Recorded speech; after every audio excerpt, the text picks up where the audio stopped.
The council chamber of Nares Prime glowed with crystalline light. 1,000 voices murmured in arrogance, the sound of empires convinced of their own permanence.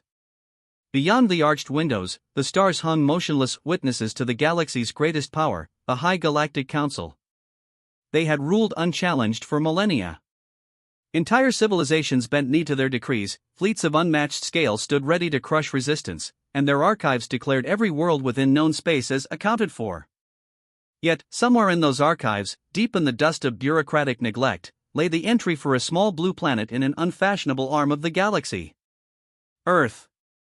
The entry was centuries old, outdated, and treated as irrelevant. And Earth had stayed quiet. But silence, as they would learn, was not always weakness. It began on a night like any other. On the outskirts of Washington, D.C., Samuel Hayes, former Navy commander turned aerospace analyst, leaned against the railing of the Potomac River Bridge. He watched the water ripple, disturbed by the cool September wind. His phone buzzed, again and again, with encrypted alerts from the Department of Defense. Unidentified object, geosynchronous orbit, high-frequency scans detected. Sam's stomach tightened. He had retired to escape the constant adrenaline of military service, but in the last 6 months he had been pulled back into the Pentagon's shadows. Strange transmissions, patterns in deep space signals, surveillance satellites picking up movements that shouldn't have existed. The truth was dawning: Earth wasn't as unseen as it believed. High above, in the expanse no human eye could see, the Council's fleets began their approach. Not war fleets, not yet. These were enforcement vessels, armored leviathans that crossed star systems to remind species of their place. They had come to make Earth acknowledge the Council. Inside the chamber of Fleetmaster Alton, a towering figure of scaled crimson, the report scrolled across holoscreens. Humanity, Tier 0.2. Pre-warp. Fragmented states. No unified planetary defense. Alphan's laugh was guttural. Then it shall be no effort. We remind them of order, extract tribute, and move on. The chamber filled with approving growls, clicks, and hums from the alien officers. None questioned the plan. None imagined resistance. On Earth, however, fragments of truth leaked. At 2:14 a.m., Dr. Elizabeth Carter, astrophysicist at MIT, was woken by her computer pinging with a pattern she had only theorized about in lectures, a deliberate energy pulse, rhythmic, structured, not natural. She rubbed her eyes, staring at the code-like waveforms. She whispered into the silence of her apartment, "They've found us." She tried to call Sam Hayes.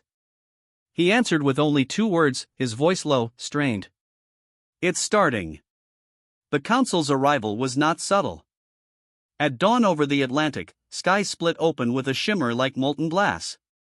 Hundreds of vessels breached into near-Earth orbit, their silhouettes blotting out the rising sun. The world panicked. New York's skyline froze under shadows so vast they seemed like mountains in the sky. Governments scrambled emergency protocols. Fighter jets screamed upward but never fired, their pilots staring in awe. The Council transmitted a single message, broadcast into every language, on every frequency. Earth. You are summoned before the High Council of Civilization. Submit and prosper. Resist and be erased. In the White House Situation Room, tension was thick enough to choke. President Elaine Marshall leaned over the polished oak table, her hands clasped tight enough to whiten her knuckles. "Do we respond?" she asked. Her advisors shifted uncomfortably. The Secretary of Defense, Robert Kincaid, glanced toward the retired commander seated at the far end. Sam Hayes. "Madam President," Sam said slowly, his voice steady against the rising storm, "they think we're weak. They've been watching us, and they think they've already measured our worth." "And haven't they?" asked one of the generals bitterly. "We have no fleets. No way to meet them ship to ship." Sam's eyes darkened. "That's what they believe. That's what we've let them believe." Unbeknownst to the Council, Earth's silence had never been ignorance. For decades, secret programs buried beneath mountains and oceans had prepared for this inevitability. Not out of aggression, but survival. Project Sentinel. Project Aegis. The names whispered like myths among the few who knew. Technology reverse-engineered from fragments recovered in the deserts of Nevada, under the ice of Antarctica, and from wreckage no history book dared mention. For years, Earth had been quiet. Watching. Learning. Now, the question was whether the time had come to reveal the truth. The first demonstration came not from the skies but the seas. When 3 council ships descended over the Atlantic to display their might, the ocean itself seemed to rise against them. From the depths surged colossal steel constructs, submarines, but unlike any ever admitted to the world. Their hulls shimmered with cloaking fields, weapons arrays blooming like wings. They locked onto the council vessels with precision. The lead alien ship unleashed a beam of searing plasma. The water boiled. But then, the human sub launched a single shot. A pulse round. The council ship vanished in an instant, torn apart by a technology none in the chamber had considered possible. Panic rippled across the fleet. Impossible, hissed Fleet Master Alton. They should not have this. But they did. On the ground, crowds who had cowered in fear now stared at the skies, wide-eyed. Hope sparked in the unlikeliest of places, among children pointing at the contrails, among soldiers gripping rifles, among leaders realizing humanity was not as powerless as it seemed. In Boston, Elizabeth Carter sat at her terminal, tears on her cheeks as live footage streamed in.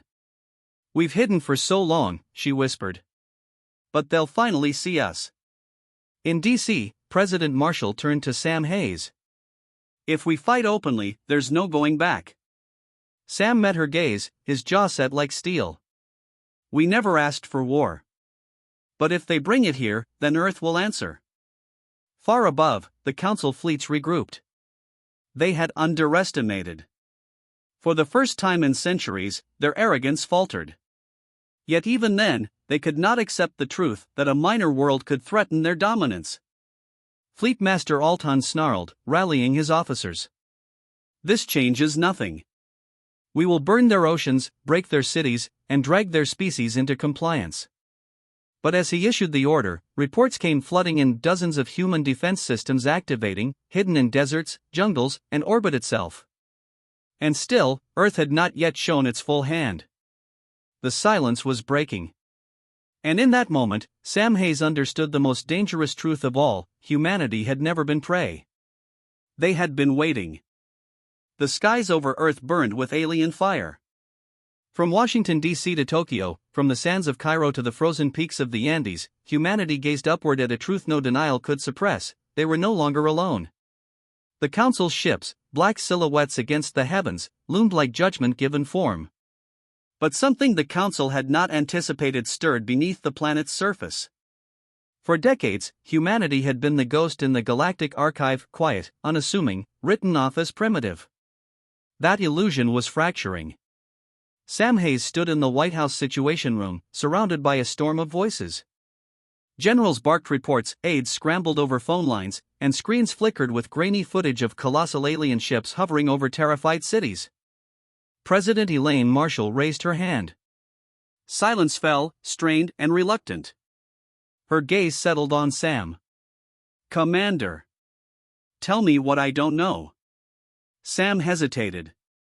Years of secrecy weighed on his tongue. The kind of secrecy that could shatter the world's illusions in an instant. Finally, he exhaled. "We've been preparing for this since Roswell. Longer, if you count what our probes found at the edge of the system. The public doesn't know. Most of Congress doesn't know. But we've never been defenseless." The room was stunned silent. "Defenseless?" General Wright scoffed. "We're ants compared to them." Sam's jaw tightened. "Then maybe it's time we show the galaxy what kind of ants we are." Above the planet, the council fleets adjusted their formation. Fleetmaster Alton paced within his command dais, talons scraping the metallic floor. His staff kept their eyes lowered, sensing the fury radiating from their commander. One of his aides, a silver-skinned Terethian, broke the silence. "Fleetmaster, the humans destroyed an enforcement vessel with a single strike. Their technology is stolen." Alton roared, his voice reverberating through the chamber. "Primitive thieves who scavenged what others left behind. They cannot stand against us. They will kneel, or they will burn. But even as he spoke, new reports arrived. Hidden batteries in the Sahara had engaged Council drones. A concealed base in Siberia unleashed swarms of hunter-killer aircraft unlike anything seen before. Orbital platforms, cloaked until now, lit up Earth's night sky with beams that struck with frightening precision. The Council had come to frighten. Instead, they were bleeding. Elizabeth Carter's apartment in Boston buzzed with chaos. Her phone rang non-stop, her email overflowing with requests for interviews, data, confirmation. But Elizabeth ignored them all, her focus locked on the stream of telemetry flooding her screens. She muttered to herself, translating numbers into meaning. They built it. God, they really built it. On one monitor, a satellite camera caught a human war platform rising from beneath the Pacific. A structure the size of a city block, hidden under layers of ocean until now. It unfolded like a flower of steel and fire, launching rail slugs at velocities that tore Council cruisers apart. Elizabeth's throat tightened. All her life, she had dreamed of the stars. Now, those stars had come to her, and they were filled with war. She picked up her phone and dialed. It rang once before Sam answered. "You knew," she said, voice trembling. "Not everything," Sam admitted. "But enough. Are you safe?" "No one's safe," she whispered. "Not anymore." The Council's arrogance began to crack. In orbit, Altan watched another of his cruisers disintegrate under human fire. He slammed a clawed fist against the console. This should not be possible. A nervous aide stammered, "Fleetmaster, perhaps we underestimated their development." Altan turned slowly, his reptilian eyes burning with contempt. Underestimated? They are insects. If the galaxy learns insects can resist the Council, then what empire do we command? What fear do we hold? His talons flexed. No. This planet dies. All of it. I will reduce their oceans to steam, their soil to glass. In DC, the Situation Room shook as reports poured in. London, Paris, and Beijing had driven off alien patrols with hidden rail batteries. But Johannesburg was burning. Mumbai had been partially leveled. Entire neighborhoods in Sao Paulo had vanished in a single blast. President Marshall buried her face in her hands, then raised her head with renewed steel. If they mean to erase us, then we answer in full. No more shadows. Sam Hayes leaned closer, voice low. "Ma'am, there's one card left. But once we play it, the galaxy will know exactly what we've been hiding." The president stared at him. "Will it work?" Sam hesitated, then nodded. "It'll do more than work. It'll scare the hell out of them." The order was given. Beneath the Rocky Mountains, Project Aegis came alive. Massive doors, hidden beneath what locals thought were innocent military bunkers, split open. A thunderous rumble shook the ground as engines older than most sitting at the table ignited. Rising into the sky came Sentinel-1. Not a plane. Not a missile. Not even a ship in the conventional sense. It was a fortress in the heavens, reverse-engineered from a craft recovered long before the moon landing, armed with weapons that had only been tested in simulations. Elizabeth Carter watched the live stream with tears in her eyes. "We were never children in the dark," she whispered. "We were wolves waiting at the edge of the fire." The Council ships reacted immediately. Dozens of cruisers broke formation to intercept Sentinel-1 before it reached high orbit. Sam Hayes stood in the Pentagon's underground control center, hands gripping the edge of the console, watching every feed. "Come on," he muttered. "Show them." The alien ships opened fire. Beams of plasma, missiles, kinetic strikes, a storm meant to annihilate the rising giant. But the fortress survived. Its shields flared, its hull scorched, but it did not falter. Slowly, impossibly, it returned fire. What followed was not a battle. It was slaughter. A single barrage tore through half the Council formation. Ships split apart in silence, their wreckage burning as they fell into Earth's atmosphere. The survivors fled backward, their confidence collapsing faster than their formation. In the council chamber above, chaos reigned. Officers shouted over one another. Fleetmaster Alton stood frozen, his arrogance pierced for the first time in centuries. This cannot, he stammered, before rage overtook fear. It is a relic. A trick. They cannot match us long term. But doubt lingered. He had seen what Sentinel-1 unleashed. And deep within him, for the first time, lived fear. On Earth, cheers erupted in cities where moments before there had only been panic. People gathered in streets, watching with their own eyes as alien warships, gods of the stars, fell from the sky like broken toys. For the first time, hope surged across the globe. But Sam Hayes knew better than to celebrate. He leaned close to President Marshall. "They'll come back," he said quietly. "Not just this fleet. The Council itself. When they do, they'll bring everything they have." The President nodded grimly. "Then we prepare. No more silence.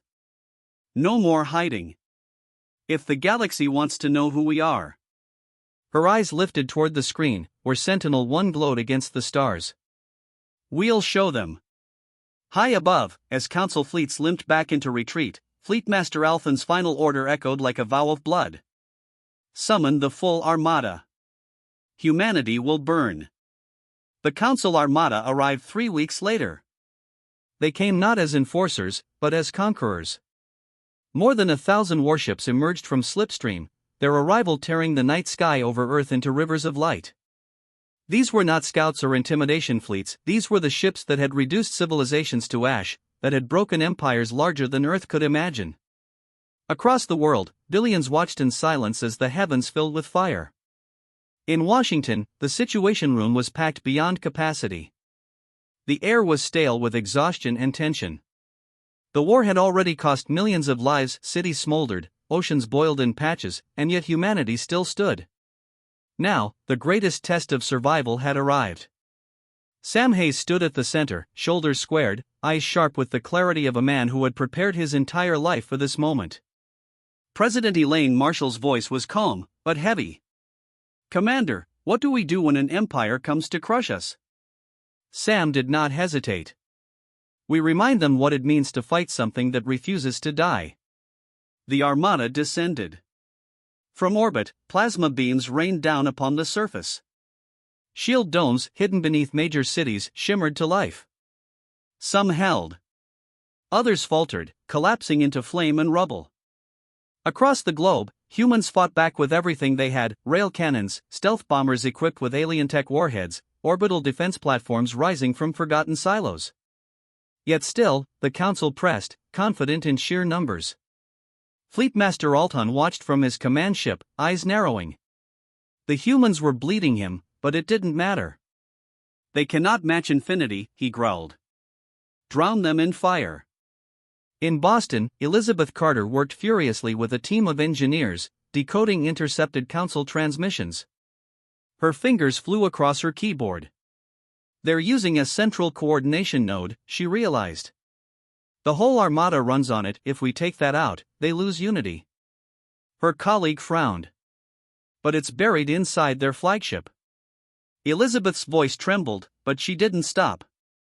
"Then we aim there." She sent the data to the Pentagon with shaking hands.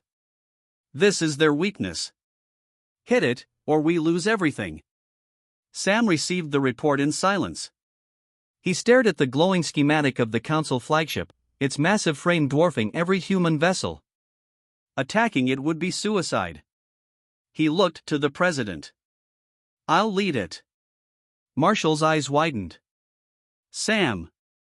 He cut her off gently. "All my life I've prepared for a war I hoped would never come. If we don't strike that flagship, none of us live to see tomorrow. This is the fight I was born for." The room went quiet. Then, slowly, Marshall nodded. "Then Godspeed, Commander." Hours later, a small strike force ascended into orbit. At its heart was Sentinel-1, battered but unbroken from its first battle. At its helm stood Sam Hayes. Through the viewports, the Council armada stretched across the horizon, a storm of metal and fire. Sam's crew, men and women drawn from every branch of Earth's forces, sat at their stations, pale but unyielding. Sam's voice cut through the silence.